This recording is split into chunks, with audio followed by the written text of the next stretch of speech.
The face and age of North Carolina's population is dramatically shifting. 1 in 5 people 65 or older, and according to the most recent census data, the older adult population is expected to almost double in the next 20 years.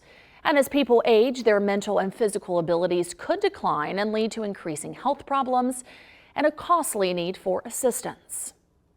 But a hidden gem tucked deep in the heart of downtown Durham is a safe and active space for seniors. I spent several days there at the Senior Center and found out how it's stepping in to offer vital resources, services, and care.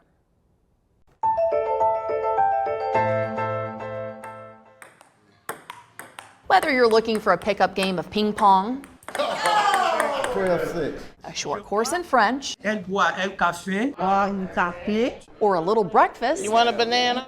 and bingo. G59. Bingo. On any given day, the Durham Center for Senior Life Looks like gingerbread. has got you covered. 54 and 69. That's winner number 3. The center's dedicated staff and nearly 100 volunteers believe all adults 55 and older deserve a healthy, active, and independent lifestyle. I think it kind of helps you to get out. It's why they offer a long list of programs and services, free of charge, What does iOS stand for? We know it's the iPhone. to feed the mind, body, Left finger towards the sky, yes. and soul. 3 deep breaths. We were serving maybe about 20 people a week, but now we see an increase of about 60 or so people coming to get food boxes and canned goods and food bags. So it's great, it's greatly increased. For 75 years, the Senior Center has been serving the community. But when the COVID-19 pandemic forced the center to shut its doors, employees decided to take their mission outside, offering meals, exercise, and even games, bringing seniors together and keeping them actively engaged. And we were able to get food donations, and it was so much that we were able to turn our center into a grocery store. But the pandemic has since taken a toll on the nonprofit's resources. This fiscal year, it will cost around $2.5 million to keep the nonprofit running. But a drop in giving and corporate and grant funding is causing the center to fall critically short on expenses. It's a different perspective when you're going through it and you hear someone's story, and they're sitting in their home for months at a time and they don't have anyone. This is an emotional and personal mission for Shania Rains Lewis. And some of our seniors we lost. I'm sorry. The center's executive director lost her mother and grandmother after they experienced their own isolation. Our older adults, they're the ones with the wisdom. They're the ones that have been here before us, paved ways. They need that respect. They need that place. And all of them don't have that. And that hurts my heart. Tamika Pinckney also saw the need firsthand when she started volunteering after losing her mother to dementia. And once I came here, that was it. It just literally did something for my spirit. So how was today's lunch? Was the tuna fish good? So she left her corporate job to become the center's nutrition coordinator, helping to feed seniors like 82-year-old Judy Van. Sometimes this is their only meal per day. And there's some people who actually don't have a lot of family or children and everything, so this is what they need. Van was recently diagnosed with early onset dementia and says this helps her to get out of the house and socialize with her new friends. And I love it here. You have so much to do here. You socialize. They play games on certain days. And all the staff here is great. A place to empower seniors to work their minds and move their bodies. A support system for aging adults. A home away from home. And you know, Vice President Kamala Harris recently toured the Durham Center for Senior Life to highlight the need for improved health care, lower drug costs, and funding for senior resources.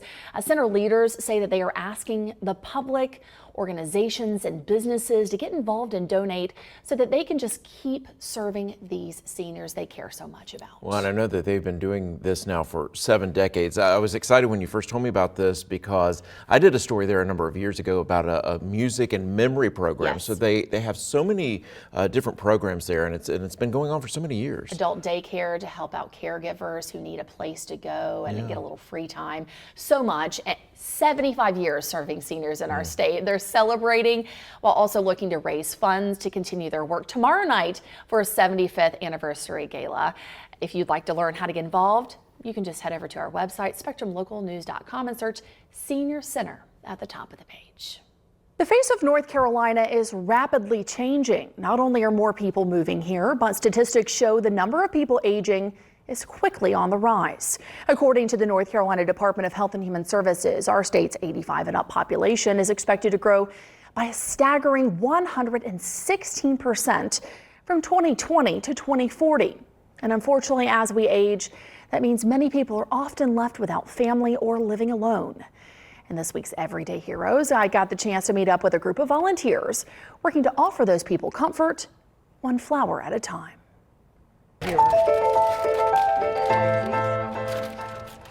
We're going to take these out of the packets, okay? Get you a pair of scissors and all, and we're going to cut this part of them off. For Marie Martin, there's nothing quite like giving away a handmade floral arrangement. When you walk up to the house and you have a bouquet of flowers, and one of the first things they'll say is, who sent this to me? Who did I get this from? And they're just total, it's hard to describe that look on their face. It's a look she first saw when she dropped off handmade bouquets to some neighbors she says are often overlooked. So if you just look around your neighborhood, you will find that there are probably individuals in your neighborhood that are living alone. Martin says the need is immense, and like the flowers, it's ever growing. So she decided to start a nonprofit to help spread cheer to even more people. When you take that arrangement to someone and they are not expecting it, and to do this is just so wonderful for them. And once you do it, you'll never forget it. The community nominates recipients, and then for 3 days, volunteers with Moms Wishing Widows Well will go through the arduous but gratifying process of creating flower arrangements for nearly 500 people. Other volunteers will then hand deliver the bouquets, listening to people's stories and letting them know someone's thinking about them on Valentine's Day. When she was holding those flowers and she was telling me about her recently deceased husband, that it meant so much to her to be able to have someone to talk to who was also a widow. Martin says none of this would be possible without her donors and volunteers, but even they are humbled by their selfless and steadfast leader. Just amazing. I can't do it without you ladies, I'm telling you. You ladies are what makes it special. A special mission of showing others how much they care. There's so many people who want to give back to their community, and this is a special way for them. It's a fun way.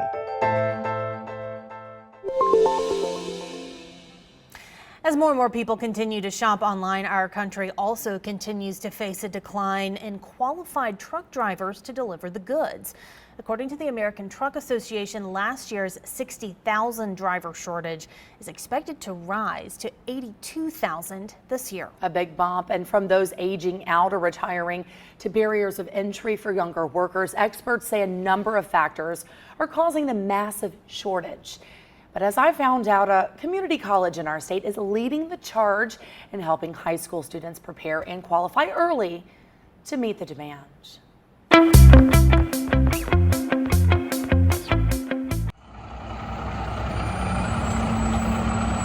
If you live in North Carolina, Now straighten your wheel. you don't have to travel far to find the oldest truck driving school in the country. Ease it on back. Launched in 1949, Johnston Community College has been training future truck drivers for the last 75 years. They train in very intense situations, and they're able to progress and do things once they leave here and be very professional at what they do.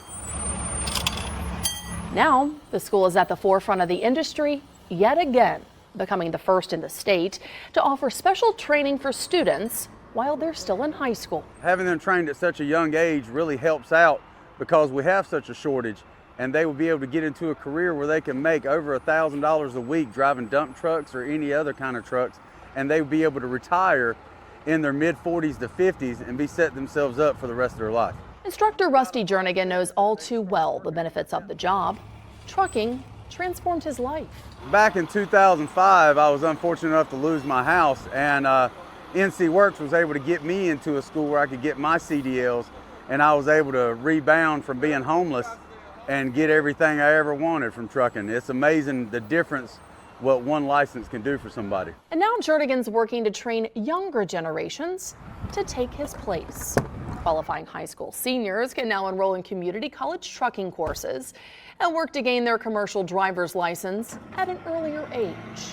Yeah, I would have done it. It'd have been I'd probably be in a different position that I'm in right now. Doyle Ray Bogus enrolled at JCC after high school and says this type of program would have helped him jumpstart his dream of driving trucks with his brother in Alaska.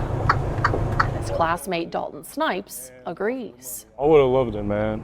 Just getting in some of these trucks is a crazy experience, man, especially for the first time I got in here. An experience and a career that will drive more students into the workforce, all while trying to help meet a growing demand. They graduate here already having their CDLs, and they get to go out and drive with other students and get that experience of being alone without an instructor, and they don't have that anywhere else.